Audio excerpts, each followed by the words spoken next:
بالکل آپ کو معافی مانگنی ہوگی. اور ایسے نہیں کہ شب برات میں ایک میسج کر دیا اگر میں نے کبھی آپ کو جسمانی تکلیف روحانی تکلیف پہنچائی ہو تو آپ مجھے معاف کر دیں، اور اگر نہیں معاف کریں گے تو میدان معاشر میں آپ کو نبی کی شفاعت نصیب نہیں ہوگی. ٹڑنگ آئی تو معافی مانگ رہا ہے کہ بھتہ مانگ رہا ہے اس سے؟ یہ تو ایسا جیسے لٹا کے اسی گردن پہ چھری رکھ دی کہ معاف کر ورنہ گردن ہی کاٹ دوں گا تیری. ایسی معافی ملتی ہے؟ اپنے نفس کو ذلیل کرنا ہوتا ہے.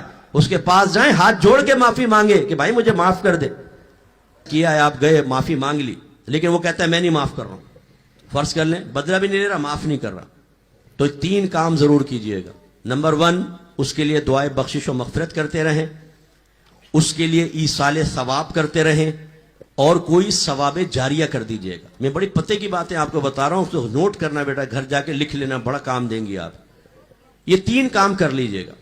اس کا فائدہ یہ ہوگا جب آپ مغفرت کی دعا کریں گے ہو سکتا ہے اس کی بخشش ہی ہو جائے. ایصال ثواب کریں گے، یہ ثواب پہاڑوں کے برابر ہو کر میدان محشر میں ملے گا. اور ثواب جاریہ کریں گے تو اس کی قبر میں نور پہ نور، نور پہ نور آئیں گے. جب میدان محشر میں بتایا جائے گا کہ اس شخص نے یہ سب کیا ہے تو وہ آپ کا احسان مند ہوگا. اور جب یہ کہا جائے گا کہ اب اس کو ذرا معاف کر دو، فوراً معاف کرے گا انشاءاللہ، اتنا آپ نے احسان کر دیا ہوگا. یہ 3 کام ضرور کریں.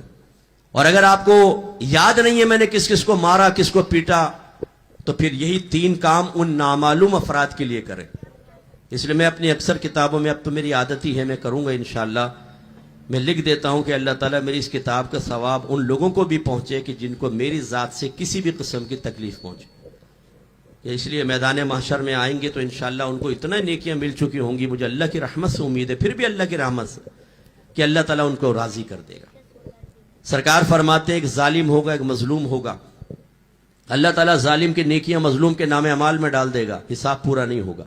پھر مظلوم کی نیکیاں نکال کر اس ظالم کے گناہ نکال کر ظالم کے نام اعمال میں ڈال دے گا، تب بھی حساب پورا نہیں ہوگا.